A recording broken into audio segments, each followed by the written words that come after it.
I call this special meeting a work-study session to order. It is 6:05 is when we are starting. And are we ready to stand and pledge allegiance to the flag? I pledge allegiance to the flag of the United States of America and to the republic for which it stands, one nation, under God, indivisible, with liberty and justice for all. I guess, why do the roll call tonight? Yes, I'm taking some notes for Val because the minutes are really going to reflect the agenda with the exception of the roll call. Okay, so it's not recorded, so we can just say we're all here. Yeah, we're all here. Is that right, Council? Okay. Is there an approval? Some days I'm all here. I move approval of the agenda. Are we talking about that? Okay. Is there a second? All those in favor say aye. Aye. Any that oppose? Okay, the ayes have it. We have approval. The topic of discussion is the affiliation options. Brad Bird from Foster Pepper is going to share information with us. I am. Tom, is there anything that you want to say by way of introduction? Thank you. I'd love to do that. I asked Brad to speak tonight.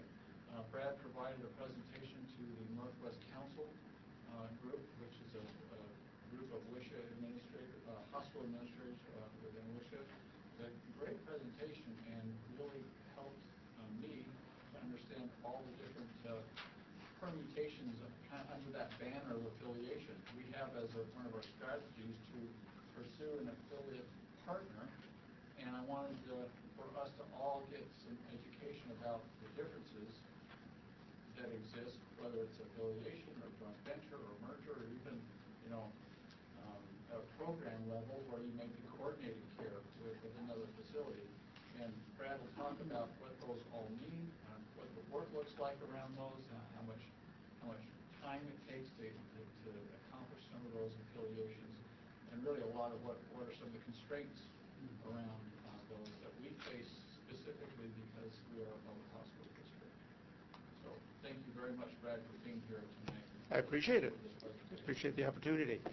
And I guess in addition to what Tom has described, what I'll talk about are some of the affiliations that other public hospital districts have entered into, because ultimately I think that's probably the best way of understanding the options, to understand what others have thought about doing and in some cases have actually done. So just by way of introduction, as I'll get the hang of this eventually. There we are.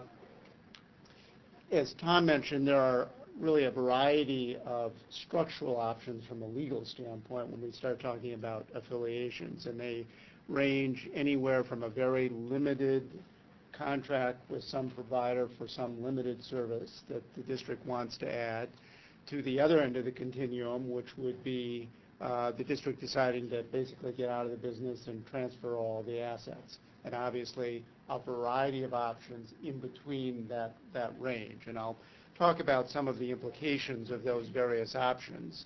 The legal structures that I'm going to focus on are those that are specific to public hospital districts. And so what I'm going to be talking about here are some of the unique characteristics that come up when a public hospital district as a governmental entity is involved as one of the parties to the transaction. And the examples that I'll use are all transactions in which a public hospital district has been involved. And that way I think we'll get a better understanding of what some of the issues might be.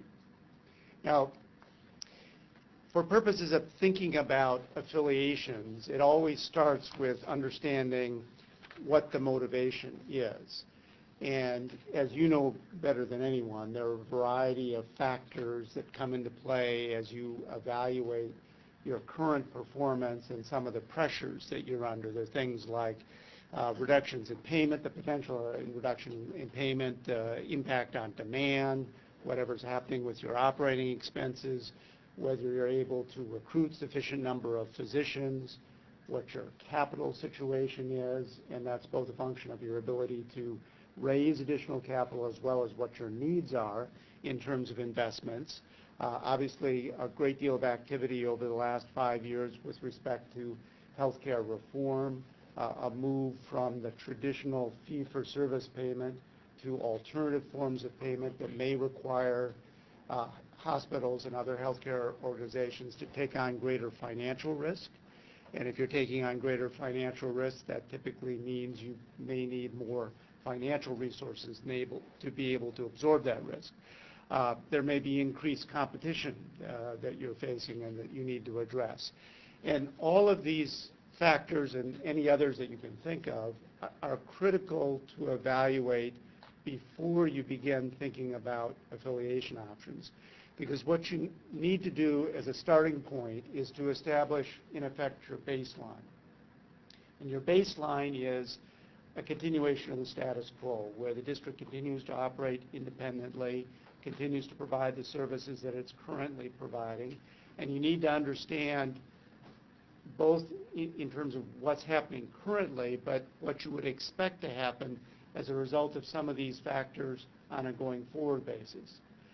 In order to evaluate the affiliation options, you have to be able to compare it to something, and that's the status quo.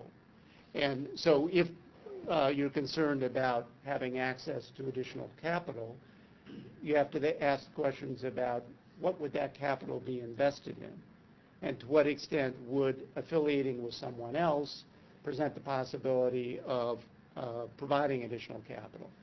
And at least based on my experience in working with a number of districts in similar circumstances, the mistake that is sometimes made is the discussions begin with a particular affiliation partner without understanding the evaluation criteria.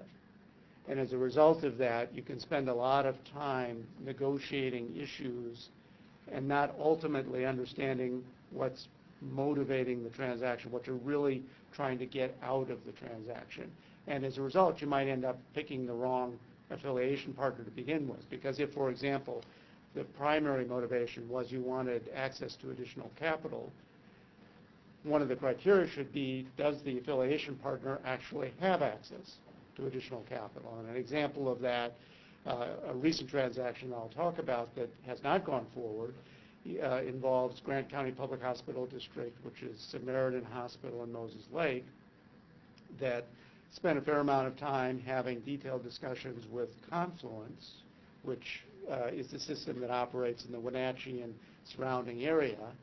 And as they got further into those discussions, it became clear that because of some of the affiliations that Confluence had already done, that they had exhausted much of their capital capacity, so that in the short term, they actually needed capital as opposed to being able to provide capital. And in some respects, in the short and medium term, that hospital was going to be better off continuing to operate independently because they were actually in a reasonably strong financial position themselves, had sufficient capital to make the investments that they wanted to make, and obviously if they remained independent, they controlled those decisions, whereas if they were to affiliate with somebody else, they were undoubtedly going to give up some of that control. And so I think that is an example where they might have got into the discussions too early without being clear in their own mind what the criteria were and what factors such as these they were attempting to respond to by entering into an affiliation. So in terms of the questions that I think you have to be asking yourself as you begin the discussions or begin thinking about affiliations as options is you have to obviously evaluate the future, how you assess the future. Did we skip a slide there? Yeah, we did. Sorry. We did the same. Potential response. Down. No. Pull down on that. We'll go up. Yeah, pull down. Down or up? Up. Pull down. No. Oh. I'm sorry. I was wrong, Brad. I was wrong. Please go to front. Yeah. I was wrong. We're almost done with our presentation. Yes. Good night, everybody. Yeah. I was wrong, I'm sorry, Brad. We're missing this one, but that's okay. Yeah. Pushing up. Where's factors? Maybe it would not translate. Are you still going up? I'm going up, but it doesn't seem to. Okay, Brad, I'm gonna take over here. Okay. Miss a page. Key, okay, affiliation options.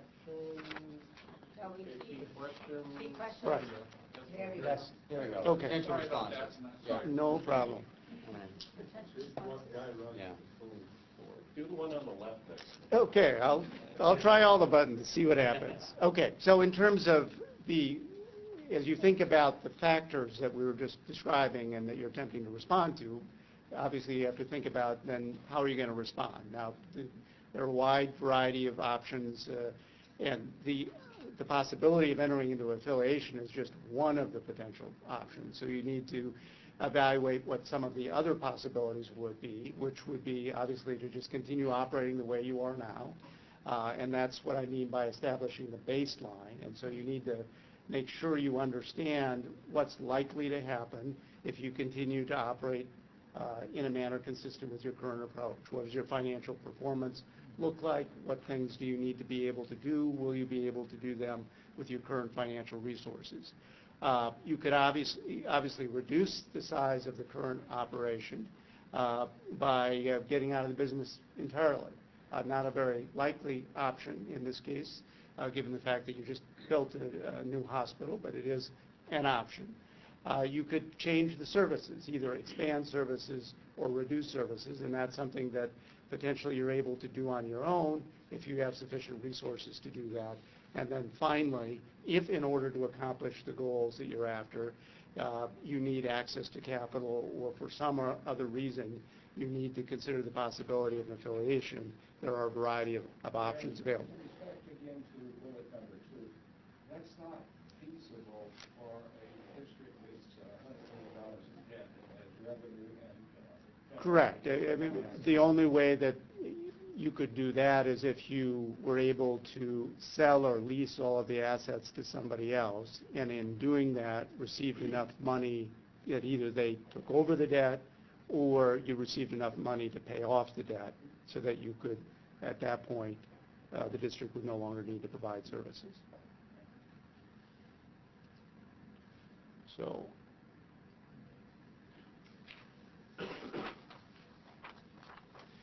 in evaluating the options, there are a variety of questions that you need to evaluate, and they just tie back to the factors that we've talked about before. Your view of the future, your vision for the healthcare system, and sort of defining the mission of the public hospital district. And again, it's critical that you do that before beginning the discussions, because that's going to establish the criteria that you're going to use for purposes of evaluating particular structures as well as partners. Obviously, the extent to which you want control is going to be a key factor in ultimately evaluating options, because in terms of the structures, if you think about the continuum, there will be minimal levels of affiliation where you'll maintain control over the operation.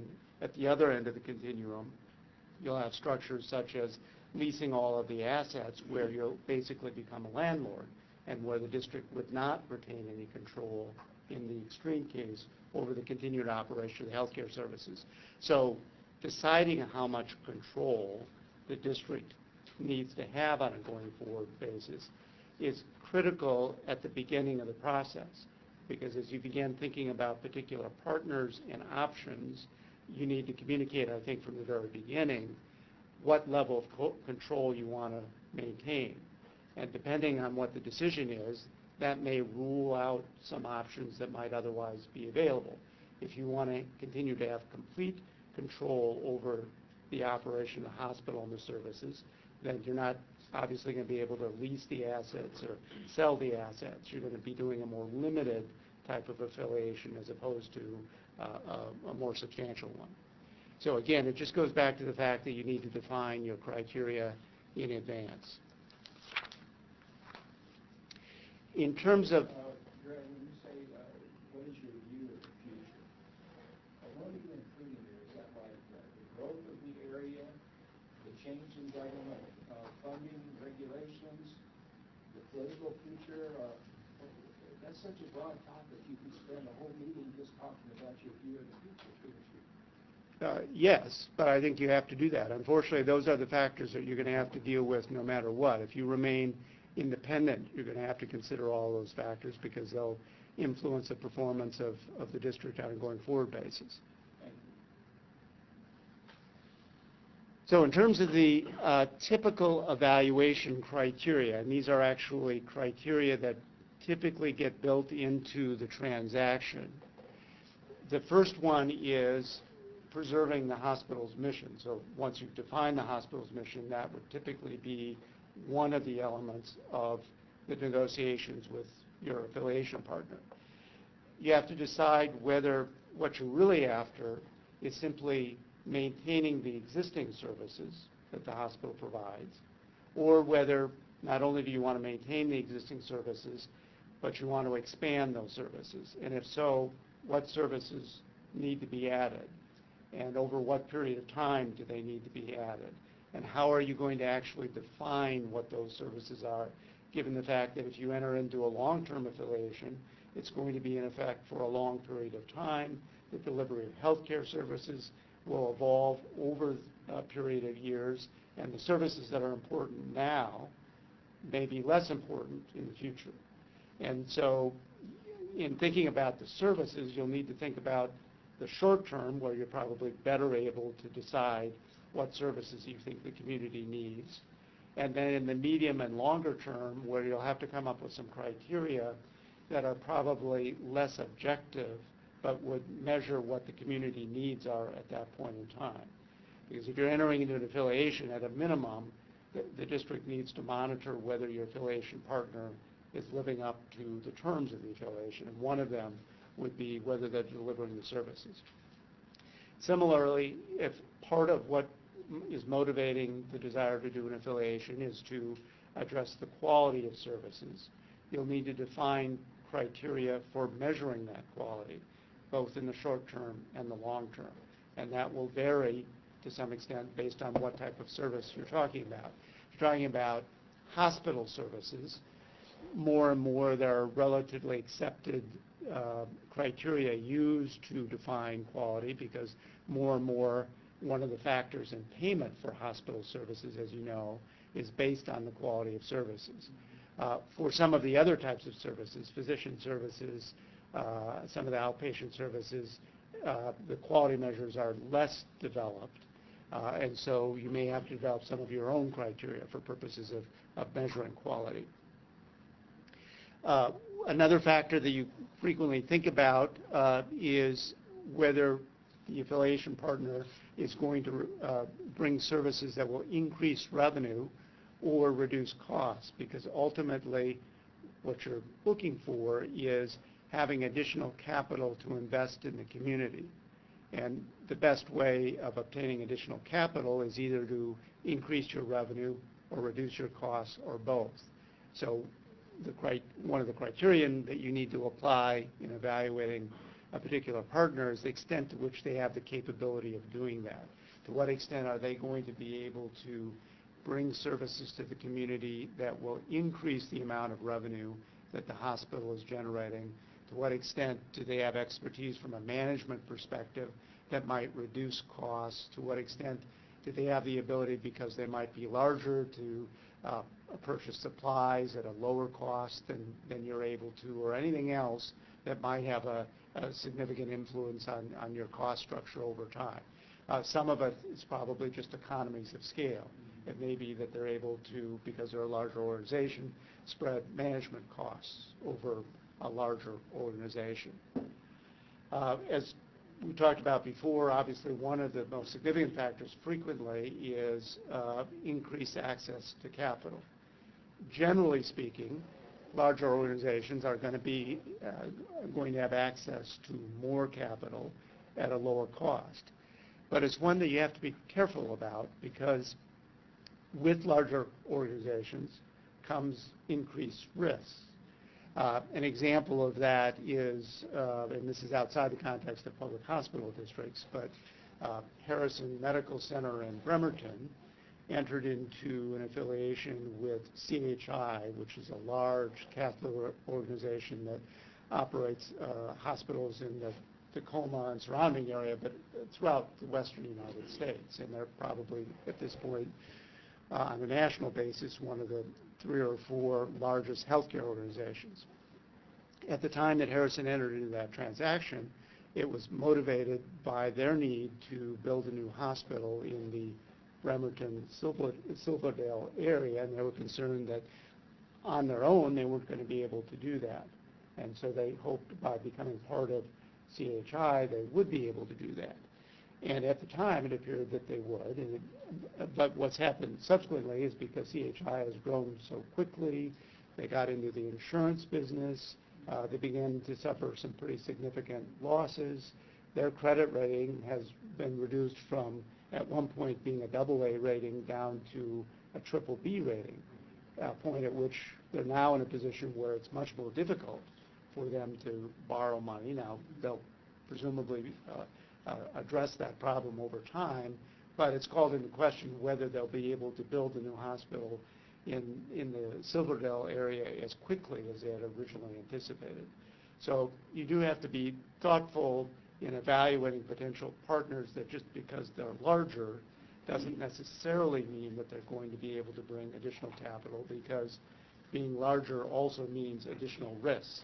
And it means that the risk that they're exposed to is not only in this area, assuming you're dealing with a partner that is operating in this area, but may be exposed to risks in other geographic areas that are different than the risks that you're exposed to here.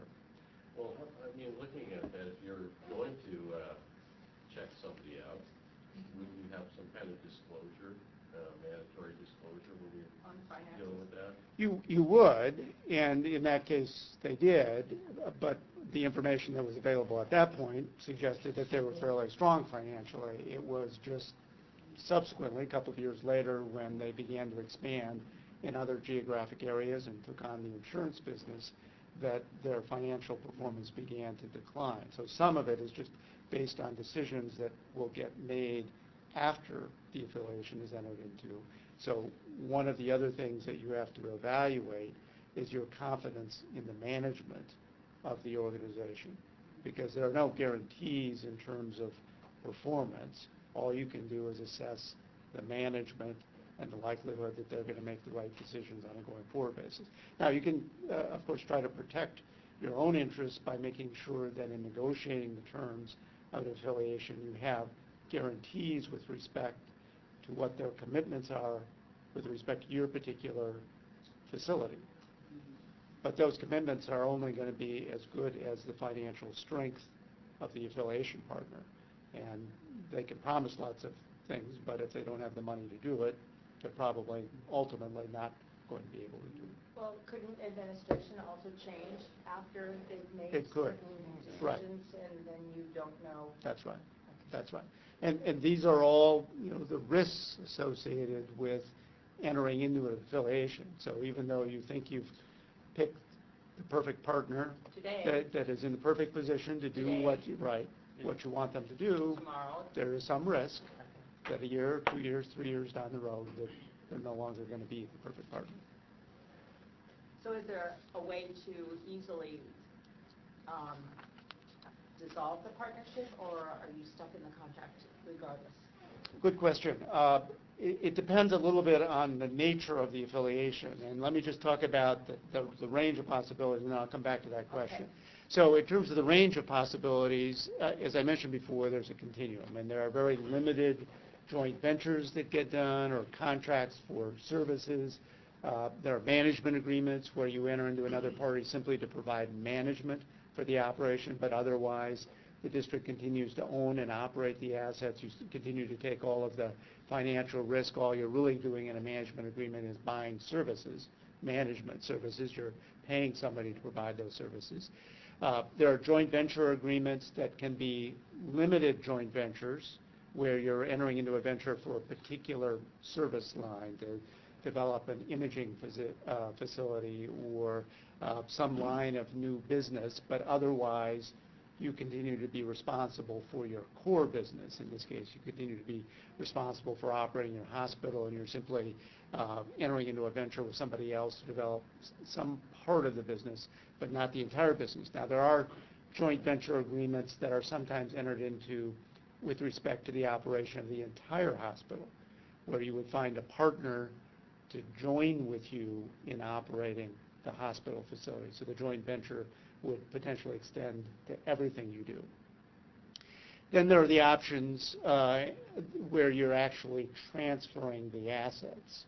And that could be done either by leasing the assets, typically on a long-term basis, or even the possibility of selling the assets. And obviously when you do that, you're entering into a much more permanent arrangement. Now, if you sell the assets, unless you've retained some option to buy them back, you don't have a possibility of backing out of the deal. Whereas if you lease, you do have the possibility that either the lease terminates at the end of the term, or if there are criteria that are specified in the lease where if the lessee doesn't perform according to the terms, that the lease would terminate under those circumstances. The balance in terms of transactions structured in that way is the less certainty the lessee has regarding whether the lease continues, the less likely they are to make significant investments in the assets. Because if they are exposed to the risk that they could lose the investment, they're going to be much more reluctant to make significant capital investments. If, on the other hand, you enter into a long-term lease where, for example, for 30 years, they're guaranteed that they have the use of the assets, then they're much more willing to make the investment. So it's a tricky balance that has to be negotiated as part of it. Now, if you sell as a public entity, what does that mean? Does that mean that you still have the revenue bonds, you still have something that's tied to the taxes that you're responsible for, but you don't run the facility anymore? Yeah, as I mentioned before, if there were an actual sale of all of the assets of the district, you would have to be in a position to pay off your bonds as a result of doing that. It wouldn't Now, Those bond agreements. Yes. are we talking about revenue bonds or taxation bonds? The revenue bonds. The revenue bonds have covenants with respect to maintaining the operation of the facilities in a way that ensures that the bonds get paid. So either there would have to be a mechanism that ensures that the bonds continue to get paid, or they're actually paid off. The fourth bullet there, transfer of assets through lease and sale. Then look at the fifth bullet. Would this mean merger consolidation would be transfer of assets and liabilities? Correct. And so let me talk about that last option. As a public hospital district, the only other entity that you could actually merge with, or it's called a consolidation in the context of a public hospital district, is another public hospital district. It's not legally possible to merge a governmental entity with either a private for-profit or nonprofit entity. So if your potential affiliation partner is with either a nonprofit or a for-profit, it's only the other options that are available. The only circumstance in which you could consolidate or merge effectively is if you did it with another public hospital district. And under the public hospital district statute, that requires voter approval of both districts.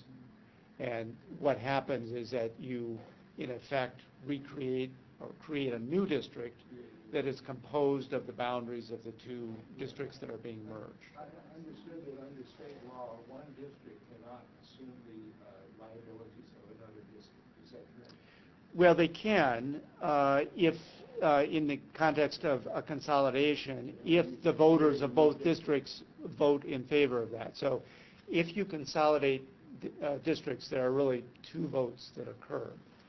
One is whether the consolidation should occur, and the second is with respect to general obligation debt that is outstanding at the time that the consolidation occurs, whether the residents of the other district are going to agree to pay taxes for that general obligation debt and vice versa. So that's a separate vote that needs to occur if you're going to ask the residents of the other district to be responsible for your debt. If that doesn't occur, then the residents of each of the districts that existed previously remain liable for their debt, paying it off until it's paid off. Now, would that be similar to Evergreen taking over Monroe General? No, and I'll talk about how that's structured in a moment, but that's not an actual consolidation of two districts. The consolidation of two districts has not occurred for many, many years. What's actually occurred more recently is there have been a few districts that have separated into two districts. So, for example, there was a single public hospital district in Pacific County, which separated into Pacific County Public Hospital District number 1 and number 2. Similarly, in Adams County, there was a single district that covered the entire county. They separated into two districts. There hasn't been an actual consolidation in a long, long time. So what benefits is it then to merge or consolidate with another public hospital if the scenario you just mentioned about if the voters refuse or decline to pay off this debt? So what's the benefit of doing the merger with another public hospital? The potential benefit would be that you'd be stronger being part of another district than you would be operating independently. And over time, even if the voters didn't approve assuming the debt, over time the debt would be paid off. And then from that point forward, any additional debt would be supported by the combined district, which might be stronger than the two districts individually would be if they remained independent. It would also mean that over time, the tax levy would have to be the same across the entire combined district as opposed to differing between the two districts. So there would be a leveling of the tax levy over time.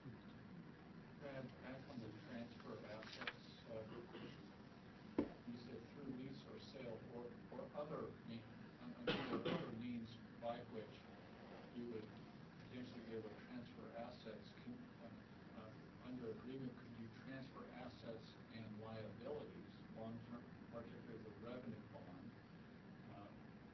and not, and the district continues to operate, but a portion of current district assets and liabilities are transferred to another organization? Right. Well, in the transfer of assets structure, you separately provide for the transfer of the assets versus the liabilities.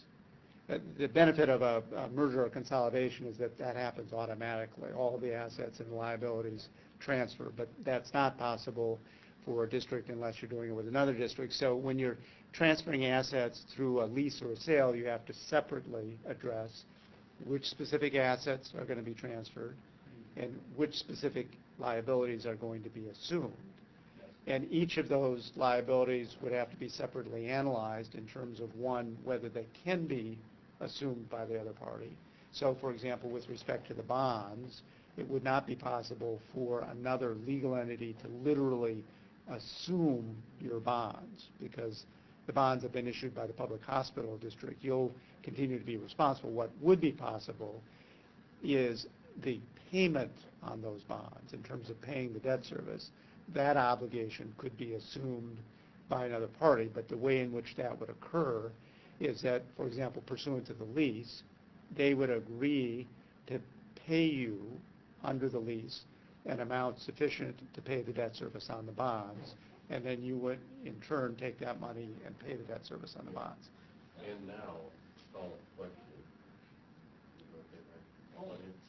Follow-up question, let's just say, I can't remember how those bonds were structured, but I know that the hospital is very much tied to those bonds. Right. All of the property on that hospital campus now is the other campus, the East Campus. Also, can we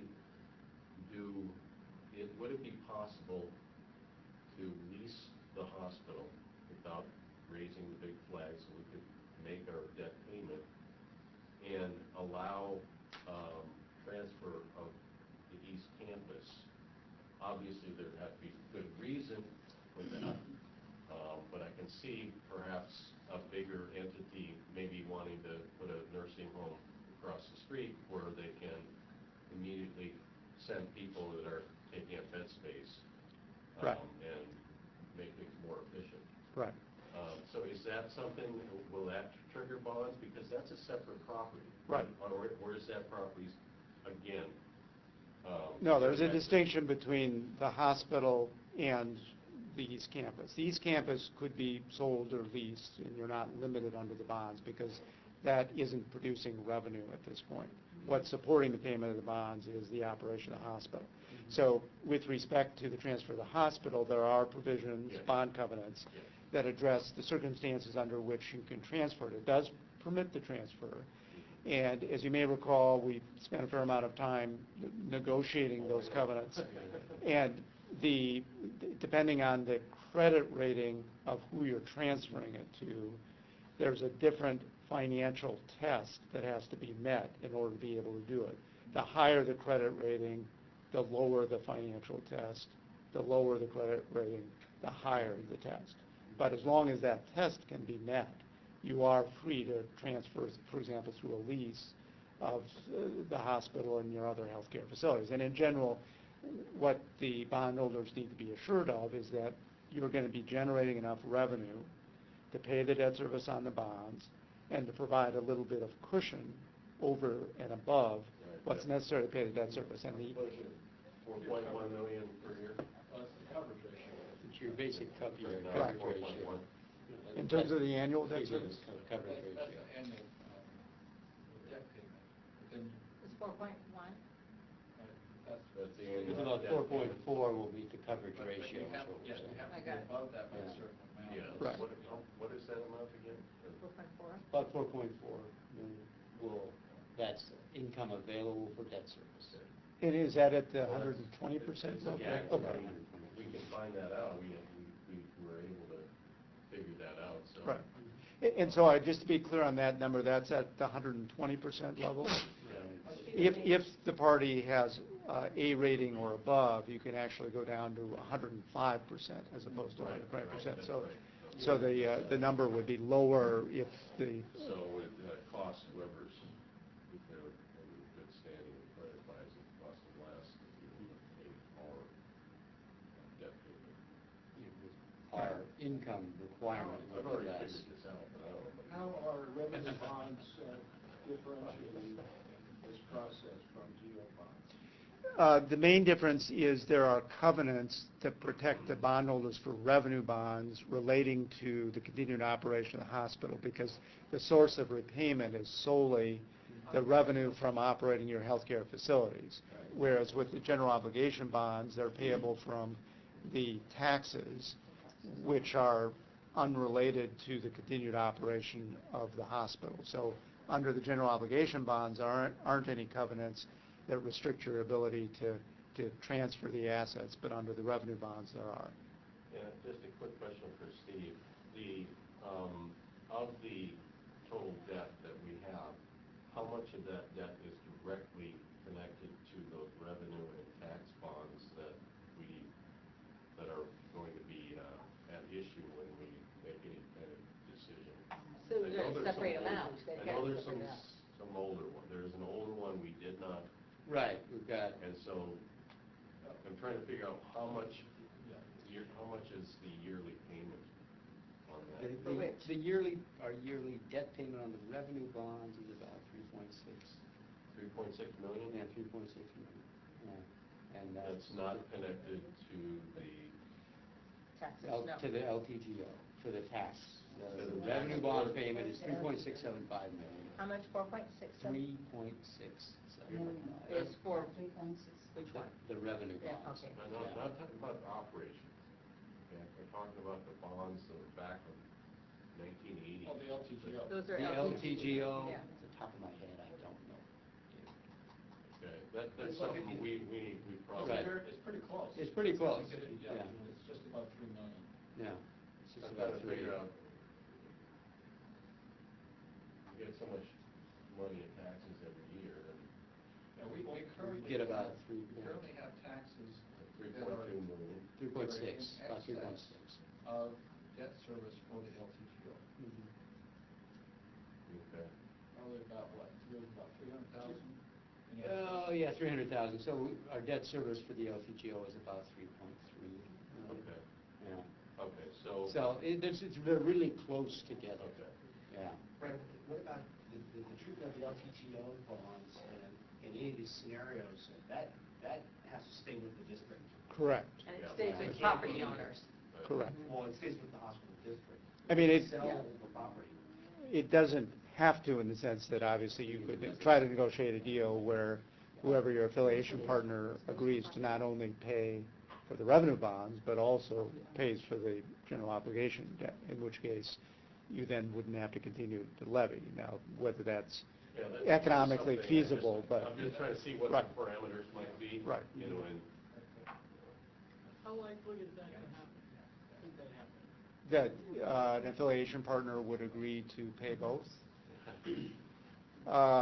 In the, you know. Have you seen it happen? well, let's just see Well, how things go by the end of the year and how we look on paper. I think it would depend on the assessment of the future prospects of the district in this healthcare operation and how much it's able to generate. If it's able to generate enough money to cover not only the revenue debt, And but also the LTGO LTGO debt debt, would be then it's a possibility. Better business decision. Right. You know, in the short or medium term, that's probably difficult, but maybe with expansion of services, that would be more possible. I'm very excited because I can see this happening very sooner than later. Yeah. All right. I've got some figures in my head. I've had them for about 2 years. I that think we he can has. come out okay. So just in terms of the sort of variables that you might be thinking about as you evaluate the various options, the key ones are listed here. First, in terms of, for example, who owns the assets. If you're structuring it as a management agreement or a lease, you're going to continue to own the assets. You're not transferring the assets. The only circumstance in which you would transfer the assets is if you're actually selling it. With respect to the funding of capital, that could go either way. If you're entering into a management agreement, you would still be responsible for all the capital. If you were leasing the assets, you potentially could negotiate as part of the transaction that whoever you're leasing the assets to is responsible for maintaining the facility and making improvements to the facility. Now, as I mentioned before, they're going to do that only if the lease is long enough that they can recoup whatever investment that they're going to make. No, under that scenario, do you still have a board where you have public representation because they Yes. would then have to Yes. pay the LTG? Correct, yes. Along with. Yeah, unless you were to sell all the assets and cease all of the operation of the district, that's the only circumstance in which conceivably the district could go away and be dissolved. And obviously, in order to do that, all the debt would have to be paid off. But otherwise, in all of these scenarios, the district as a legal entity continues to exist, and it's the party to the affiliation agreement who has the responsibility to monitor the performance under the affiliation agreement. Well, it might be helpful, and I think that we have had an opportunity. I know we were able to review the Evergreen affiliation agreements, and I would really encourage everyone here to look through them again. They're not model or by all means we may have a lot of, but just to get an idea, what could be expected on affiliation. And do you have any other potential references that we could kind of read through? Sure. Yeah, all of the affiliations with public hospital districts are all public documents, so all of them would be available. Discuss the Memorial Evergreen merger later in this presentation. Yeah, I'll talk about that structure. I do agree with that. We should look at that closely. Right. So in terms of the revenue, if you're entering into a management agreement or a joint venture agreement, you're going to continue to receive the revenue, whereas if you enter into a lease arrangement, then whoever is operating the hospital would be collecting revenue and also would be responsible for all of the expenses. So obviously you can see that there will be variance in terms of the level of business risk that you're taking on a going forward basis. If you're simply entering into a management agreement with someone, you continue to have all of the business risks. If you lease all the assets, you're effectively shifting all of the business risks to whoever you're leasing the assets to. So You're still going to want to supervise or know what's going on. exactly, You that's can right. also do a triple net on the lease, and, at some point, there's a plethora of... Correct. That's right. Plethora. Yeah. Plethora. I'm from Minnesota.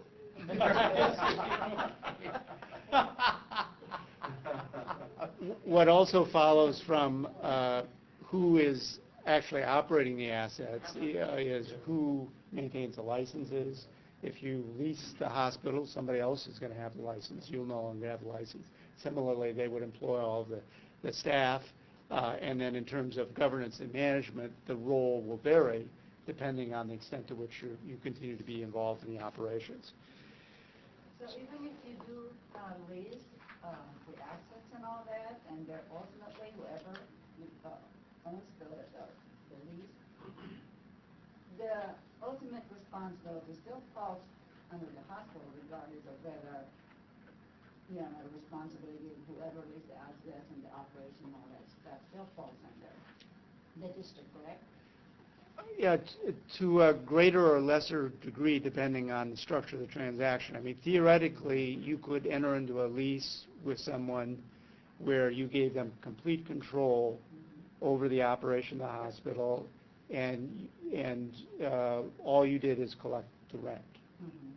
Because the public hospital district board has the discretion to decide what services to provide, including deciding not to provide any services at all.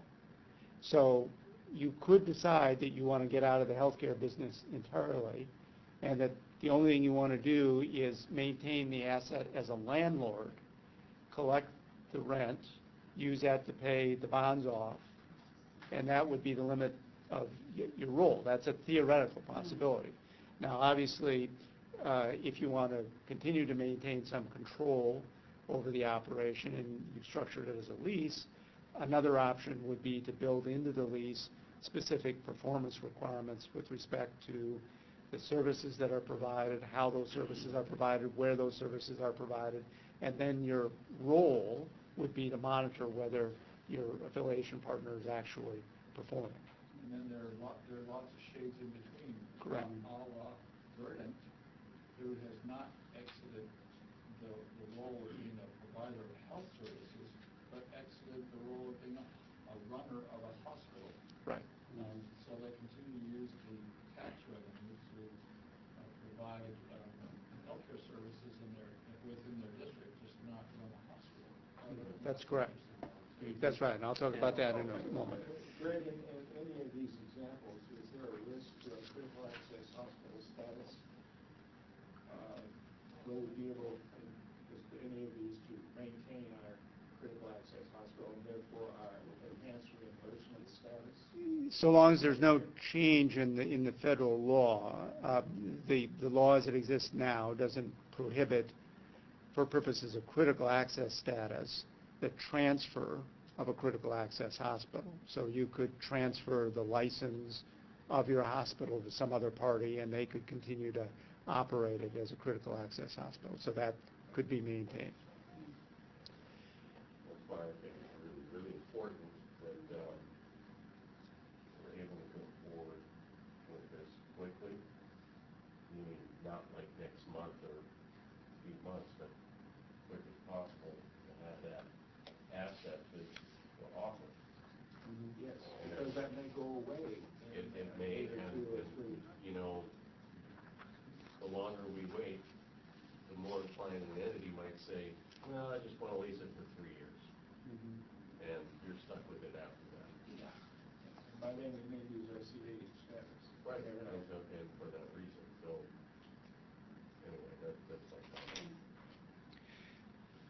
comment. So just continuing the discussion with respect to the authority of the public hospital district and the board in particular, ultimately it's your decision in terms of how the services are provided, where the services are provided, and whether you're going to provide those services directly by operating the hospital as you are now, or whether you do it indirectly by contracting with somebody else to provide those services on your behalf.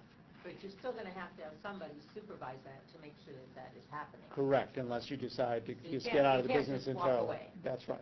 That's right. And the statute, the public hospital district statute gives you a lot of discretion in terms of where the services are provided. So one of the ways that you can provide services to district residents is by contracting with somebody outside of the boundaries of the district to provide services to the residents. So you're not limited to providing services within the boundaries of the district.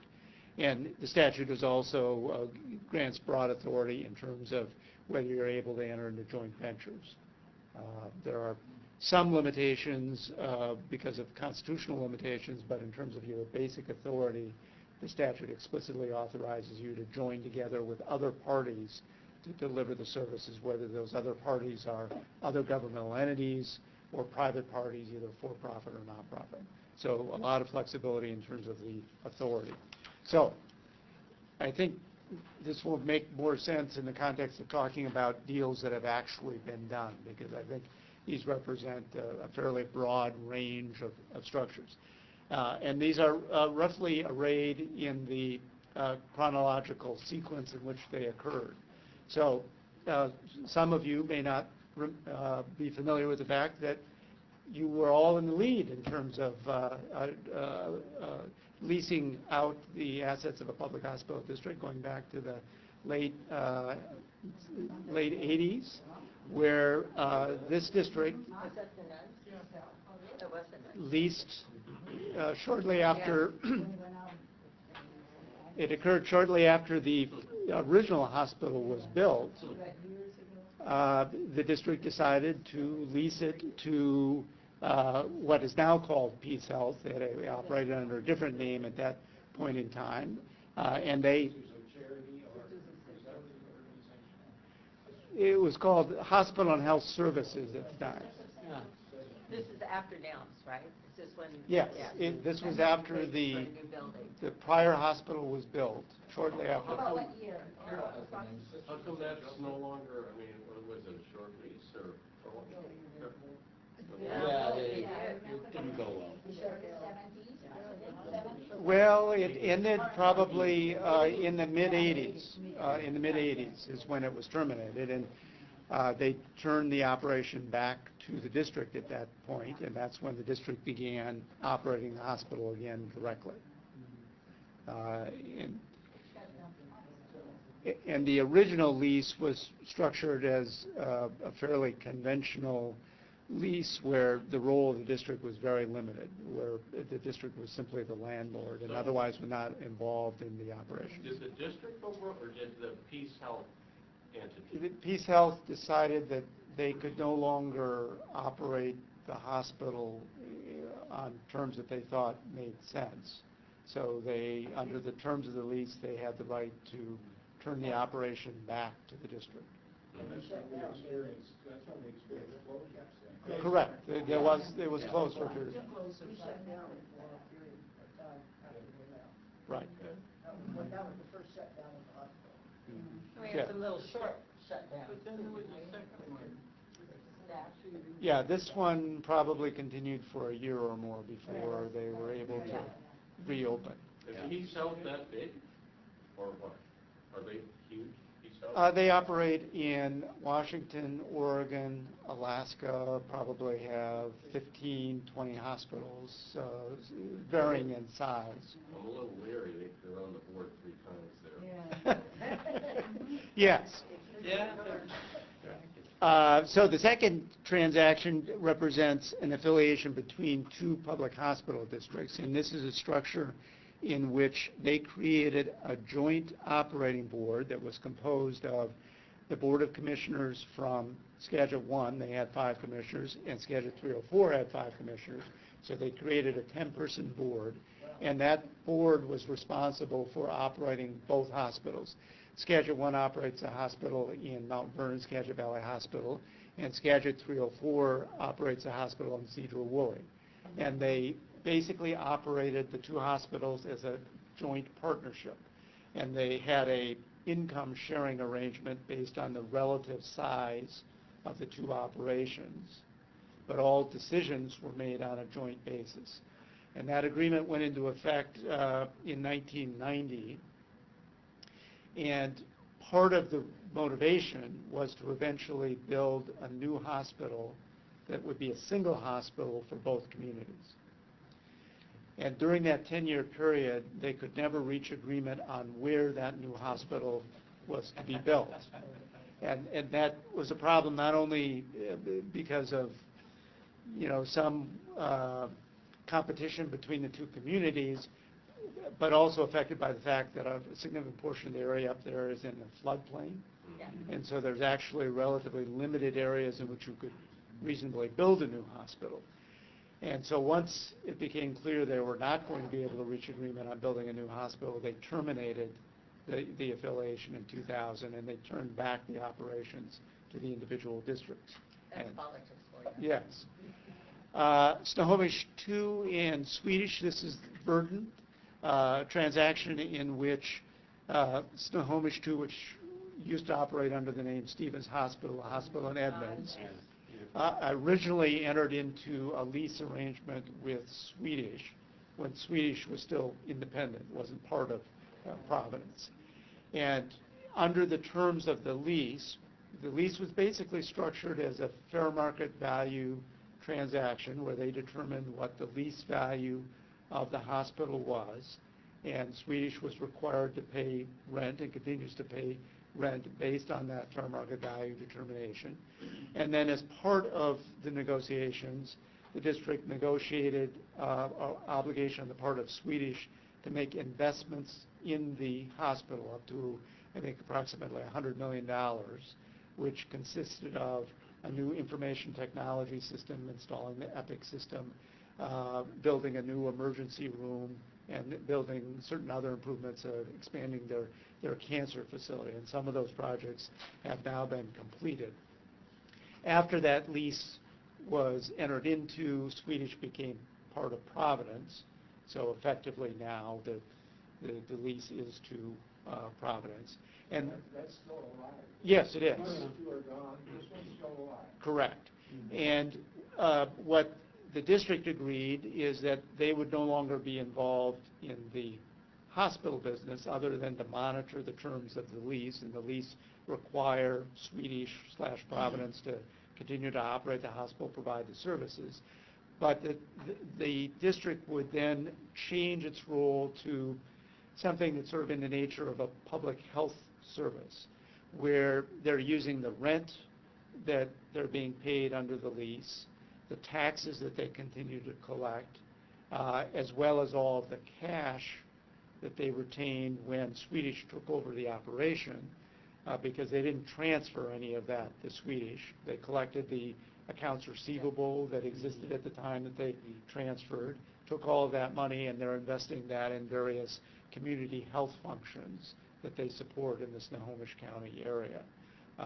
And if you're interested in learning more about that, if you go on their website, you can see some of the things that they've done. It's actually been quite creative, and they've been quite successful in supporting a lot of community health, population health activities within Snohomish County. And it's been particularly helpful in Snohomish County because there has been a significant reduction in the funding of public health through the county, so the district has been able to pick up some of those functions. Mason County Public Hospital District number 2 at Harrison Medical Center represents a much smaller transaction. This is an example of where a public hospital district was created solely for the purpose of creating a funding source to pay for the construction of a new clinic that then was immediately leased to Harrison Medical Center. And so the sole function of that district from the very beginning was to simply act as the landlord under that lease and assure that there would be what is an outpatient facility in Doctor's office. correct in that community. San Juan Public Hospital District Peace Health is a transaction where historically San Juan Public Hospital District operated only an outpatient clinic on San Juan Island. they believed and the community believed that there should be a hospital in the community, but they didn't think there was sufficient support from the community to pay for the cost of a new hospital. So they put out an RFP to solicit proposals from a number of organizations who would be willing to come in and build a new hospital, a critical access hospital. And Peace Health is the one who made the best proposal. And under the terms of that agreement, Peace Health built and operates a critical access hospital, and the public hospital district subsidizes the operation through the taxes that they collect. Pardon me? It's a 25-bed hospital. Yeah, critical access. Right. So they similar, same size as this hospital. How much do they collect? Well, I don't know how much they collect in taxes. Well, actually, they collect a fair amount of taxes because there's a fair amount of property that's fairly highly valued on San Juan. So I don't remember offhand. It's maybe maybe a couple $1 million a year that they're collecting in taxes, and so the public hospital district does continue to operate the ambulance service, but they have a separate EMS levy that supports that. So it's really the regular property tax levy that they're using to subsidize the operation of the hospital. So they make payments to Peace Health on an annual basis in return for Peace Health providing certain services within the community. So that's still active? That's still active. That's still ongoing. Does Peace Health own the ground? It does. They own the hospital. It's not a facility that the district previously operated. I'm sorry, did you have a question? Oh, okay, sorry. King County Public Hospital District number 1, University of Washington, more recent transaction. That's the Valley transaction. This is a transaction in which there's no transfer of assets. So it's similar to the second transaction, Schedule 1 and Schedule 304, where in that case they both maintain the ownership of the assets. It's a little bit different in the sense that not only does King County 1 maintain the ownership of its assets, but it continues to employ all of its personnel. It continues to retain all of its license, collects all of its revenue, continues to be responsible for its expenses. But they created a new board that is responsible for making all of the decisions with respect to the operation of Valley. And that board is composed of the 5 public hospital district commissioners plus 8 additional people who some are appointed from the community and some are appointed by the University of Washington. And under the agreement that was entered into, that board is delegated the authority to make all of the decisions with respect to the operation of Valley Medical Center. No. Not the Board of Trustees. Don't those two boards? It's called the Board of Trustees, but it's made up Board of... of Commissioners and the board, so they merge, they put them all together? Correct. If you look on I the thought it website, was totally separate they're function. differentiated. You've got the Board of Commissioners and Correct. the Board of So Trustees. the Board of Commissioners continues to operate on behalf of the district. And so there are certain decisions that continue to be made by the district, like deciding to levy taxes. They have to approve certain decisions with respect to if property were to be condemned or certain property were to be sold. But with respect to the day-to-day operation and the governance of the hospital, that authority is delegated to the other board, Board of Trustees, which does include the Board of Commissioners, but along with 8 other people. Yeah, I see it, it's very convoluted and very messy. Well, they went through a horrible legal process. It did. After the transaction was originally approved, there was a change in the composition of the Board of Commissioners, and eventually a majority that were opposed to the transaction. So they sued to try to terminate the transaction, and the court ultimately upheld it. So the court has approved the arrangement that's in place now, which is an interesting structure because it basically moves the governance from solely from the publicly elected board members to what is now a combination of publicly elected board members and appointed board members. My question is, what is the benefit in that? What did they see was the rationale or benefit to do it that way as opposed, I mean, I know there was a lot of bickering and stuff going on Right. before, but what was the rationale for combining? The benefit was to be able to operate the University of Washington and Valley Medical Center jointly and to share staffing and to share resources to some extent. So But to do so without having to actually transfer any assets. So there's no money changing hands. So they were able to operate on a joint basis without, for example, UW having to pay any money in order to do that. Now, from Valley's standpoint, the benefit they're getting is they're now part of a much larger organization. They get whatever benefit there is by being affiliated with the University of Washington Academic Medical Center. There's a sharing of management, some economies of scale. They're larger for purposes of contracting with payers. So all of that was deemed to be a benefit to Valley in terms of. So is Valley a teaching hospital as well? It is now. Okay. Now it is. Right. Okay. That's what, okay.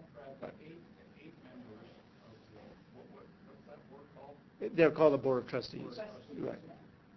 So how big is this board? How many trustees? What is their relationship to the parent board of the University of Washington? They ultimately are subject to the control of the dean of the School of Medicine, who in turn is subject to the control of the Board of Regents of the University of Washington.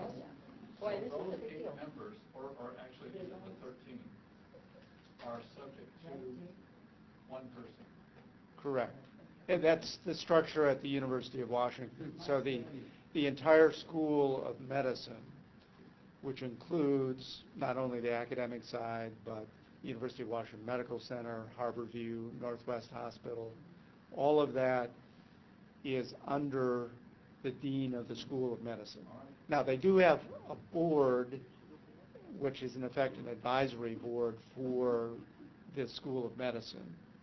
And the dean, of course, takes direction, but technically, as a legal matter, the dean only reports to the chancellor of the university and ultimately the Board of Regents of the university. Well, now, the advantage to the University of Washington was that they captured taxing authority that they don't have for their other facilities. Well, not captured in the sense that they're getting the benefit of that.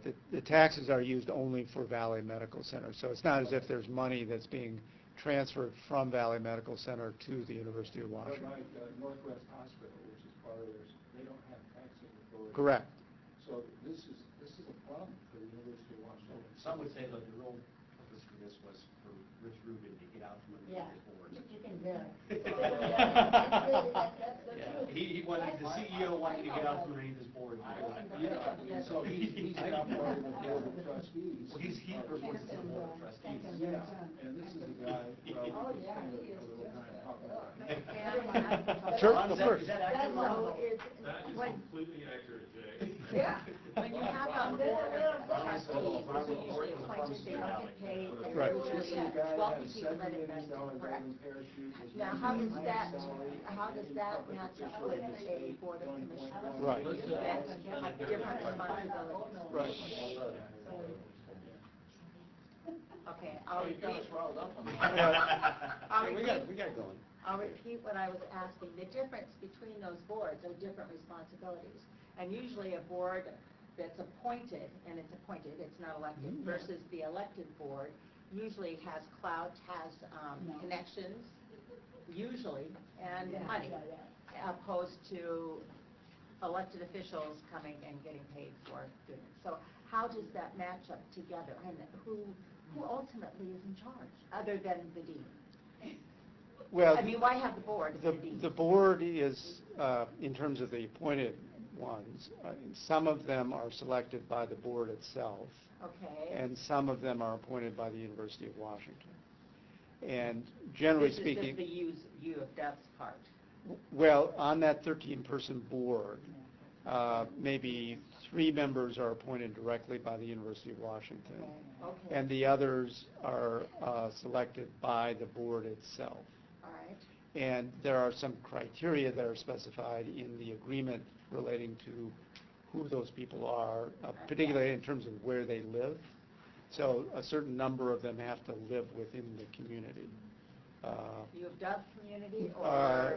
Valley Yeah, Medical Valley Centers Medical within the Center. district, Okay. right. So I think they're designed to be people who are community members and have the community's interests in mind. As always is the case when people are appointed, some of it is probably based on connections and who they know. Right. So but the question, ultimately, the Board of Commissioners is merged with the Board of Trustees now. So the responsibility is sort of switch a little from being Correct. in charge of the hospital to now what is their role? They're a lame duck now, right? Well, they have a limited role. They, meet, I think, maybe on a quarterly basis. They still have to approve a budget for the district. They're still responsible for the bonds that the district has issued. So they still have some responsibilities, but Revenue bonds also. But remember, those individuals are also on the Board of Trustees. So they have to attend all of those meetings. The 8 appointees versus the 5. Right, that's right. So they don't have control Right. in the same way that they did previously. That's right. That's very That's right. Interesting. Yeah. I always argue. Is Goodman still there? That's a model we do not want to follow. Yeah, right. You don't want to follow that. So Brad, it sounds like, when was the last affiliation that was successfully completed? Well, we haven't talked about Skagit. What was the last Yeah, one? The last one is the last one that's listed there. What date was that? That closed June of this year. Snohomish and Skagit. Correct. And this is one in which Skagit 1 is leasing all of the assets that Snohomish 3 previously operated. So Cascade Valley Hospital in Arlington had a bunch of clinics. They're leasing all their assets for $10 a year. And Snohomish 3 has transferred to Skagit essentially all of the cash that they don't need other than to keep sort of a minimum amount of operating funds in return for Skagit's agreement to continue to operate the hospital in that community and the clinic and maintain the services for a period of 30 years. So basically the decision that Cascade made, Snohomish 3, is they didn't believe that if they remained independent that they would be able to continue to maintain the services within the community. And they, similar to this community, had built a new hospital relatively recently. I'm sorry, don't finish before I say. And if you know where Arlington is, it's fairly close to Everett. It's close to the Marysville area where there's a lot of competition from the Providence healthcare system in Everett, the Everett Clinic, a lot of significant players, and being a small independent hospital, they didn't think they'd survive that. So they decided that the only way to maintain the services would be to affiliate with a larger provider, which in this case was Skagit. Yeah, the two and the last one, Skagit PH number 1 and the Snohomish. How come, we had those two or the 3 of them? How were they able to merge there? Well, Snohomish 1 and King County They're 2, already merging in this year. Snohomish 1 is Valley General Hospital in Monroe. No, the Skagit County. Which one? The bottom one. Skagit County PhD number 1, the Right. second Uh-huh, line. right, And the last one here. right. Yeah. Oh, the other Skagit County. The other Skagit County, which Skagit merged County with number 1 Snohomish, or was not merged, but Skagit County. affiliated with Public Health. PhD number 3. Snohomish County PhD number 3. Correct. Yeah, so they affiliated, It's 3 affiliations then? well, the second one that's listed there was terminated in 2000, so it doesn't exist anymore. I'm sorry, you're right, okay. And then both of them individually ended up doing different deals later. Okay. Skagit Yeah. 304's is structured just as a straight lease to Peace Okay, Health. yeah. So they've gotten out of the healthcare business completely. They're just a landlord at this point. Oh, Is okay. this a complete list, or you have page 2 or 3? No, this is a complete list. Well, I guess my general comment is, this is a remarkably short list, given the number of hospitals in the state of Washington. It strikes me as... Well, this is a list just of the public hospital district deals. There are other deals involving nonprofits. Yes, but even so, the number of public hospitals in districts in the state of Washington, I don't know how many there are. They're about 50. 50. This remarkably few affiliation mergers, et cetera. Right. I'm intrigued by Snohomish County, the fact that one is up north Snohomish and the other is south Snohomish. Right. And in the middle is Everett, pretty much. Right. Correct. So do the tax dollars, it just intrigues me that you've got public and private at each end, and the tax dollars must not be enough to provide the necessary needs of those communities? Well, I think what the issue for both Snohomish 1 and Snohomish 3 is that they're on the edge of the larger urban area, and as a result of that, there's more competition, and it's more difficult for a smaller independent operation to compete in today's environment. That makes sense, okay. And I think that's what I was kind of thinking, but I wasn't sure. I wanted to hear somebody say that. The other common theme I see here is that, this is not going to happen out in rural eastern Washington where there aren't adjacencies. What I see as a common thing, not in everyone, but there's a certain element of hub and spoke going on here where the relationship can build between hospitals to create a referral pattern. And it's harder to do that if there's not someone relatively close. Well, this is Correct. where the density in the state is, Exactly. really. That's Yeah, the density of the population. Yep. And, you get eastern Washington, and you're driving forever to get anywhere. Right. And they're still not going to fund anything. And I think there was a question earlier about the Valley General Evergreen structure. That transaction is similar to the King County 1 UW arrangement in the sense that they created a new board. Now, their board is composed of a combination of commissioners from Evergreen, commissioners from Snohomish 1, and then the CEO is actually on the board. So they have a 5-person board that has been delegated the authority to operate Valley General Hospital in Monroe. It's also similar to King County 1, University of Washington, in the sense that there's no transfer of assets, no transfer of license. Employees continue to be employed by the respective organizations, so it's not as if they've completely merged the operation. They still operate independent. So there's 50 public hospital districts? Approximately, yeah. So that's 10%. So the board members sit on, the public, do they limit the number of, I had this idea, now I'm kind of arguing saying it. When you have multiple entities with board members there, then do they sit on 2 boards at the same time? Correct. So they sit on their local, plus they sit on... That's right, yeah. So they have multiple roles in that sense. Yes, can I ask a question? On Thurston County and Pierce County, two of the biggest counties in the state are not listed at all. Have you never had any? They have no public hospital districts. Well, they have no public hospitals. Correct. Okay. I'm not entirely certain why that's happened, but they've never had any public hospital districts. And I don't think they're developing any public health hospital districts anymore, do they? Do they still make, I mean, I thought that was a limited time. No, they created one 2 years ago in Grays Harbor County Oh, really? to take over the operation of Grays Harbor Community Hospital. Okay. So there have been some newer districts. There was one in Point Roberts, if you know where that is, that was created. One in Whitman County. So there have been some newer, smaller ones. Not all transactions get completed.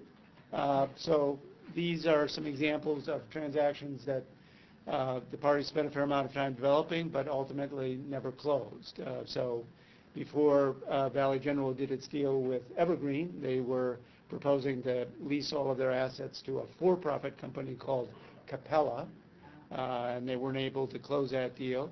Both Skagit 1 and Snohomish 3 were originally going to do a deal with Peace Health, and both of those fell through. And then more recently, as I mentioned earlier, Samaritan Hospital in Moses Lake spent about a year negotiating with Confluence Health before deciding not to go forward with the transaction.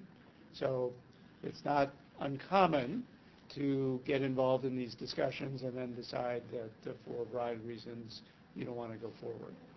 You know, the affiliation with between Valley and Evergreen, that was a very gradual and organic thing that was actually going on for years. Correct. Valley was providing for Evergreen the staffing for its Duval clinic. And they had this cooperation going on for years. That can't happen overnight. Correct. And so we're at a disadvantage because we don't have that several-year history already working that closely with another hospital. Right. And it's an important point in thinking about, again, what the options are. It's possible for these things to mature over time. So you can start at one end of the continuum and then evolve to something more significant. And that's essentially what Valley General and Evergreen have done, where they started with a more limited affiliation and then it developed into something much broader than that. I think we're probably well beyond the amount of time that you wanted to allocate to this, so I'm not going to spend a lot of time talking about the various legal issues other than to just remind you what you already know. As a public hospital district, you are subject to a number of unique requirements like the Open Public Meetings Act and various statutory provisions relating to how you go about selling property or leasing property or public bid laws. If you're doing a deal with another public hospital district, it's not much of an issue because they're all subject to the same requirements, and so it doesn't typically become an issue in the transaction. If, on the other hand, you're proposing to do an affiliation with a nonprofit or possibly a for-profit entity, then these issues can become very important. And who is actually operating the facility will be a significant factor in deciding whether the Open Public Meetings Act would continue to apply. Obviously, it would continue to apply to the district, but if you've leased the operation to some other party Then that's not. who is a nonprofit or a for-profit, their governing body won't be subject to the Open Public Meetings Act. And similarly, their records, if they're kept separate, would not be public records. So there's the assumption that they're not getting any tax dollars. The tax Correct. dollars are elsewhere. That's right. And making sure that all of these are addressed in the structure is critically important when you're dealing with private entities. And if you start, down the road of joint ventures, then you begin mixing public and private entities, and then there are more difficult questions in terms of when the laws apply and when they don't. If a public hospital district commissioner is participating in the governance of a joint venture, any records that they receive will be public records, even though it relates to what might otherwise be a private activity.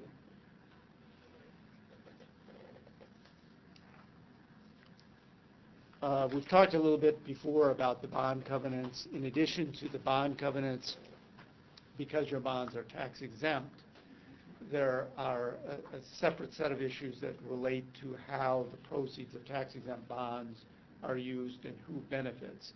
As a general principle, it's not going to be a significant issue so long as the party that you're dealing with is either another governmental entity or a 501c3 entity, a nonprofit. This would be a significant issue if you were to do a joint venture or affiliate with a for-profit entity. That would likely require that the bonds be refunded because for-profit entities can't benefit from the proceeds of tax-exempt bonds. A number of other issues that would come up from a legal standpoint, but probably not particularly important at this point until you begin exploring specific options. So, additional questions? The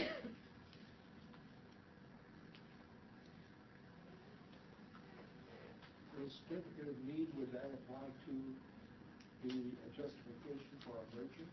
Would a new certificate of need be required? Well, there are two laws that come into play. There's the certificate of need law that comes into play whenever you transfer a hospital, either through sale or lease. And then there's a separate statute that applies if a hospital is sold to a for-profit entity, where you have to go through an additional layer of approval. If you're selling or leasing to either another governmental entity or to a nonprofit, that second statute doesn't apply. The certificate of need statute still would if you're actually transferring your license to another party.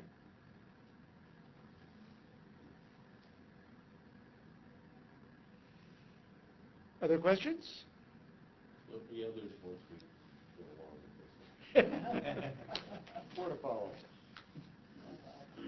That was very informative. Thank you. Thank you very much. You're welcome. Thanks, Brad.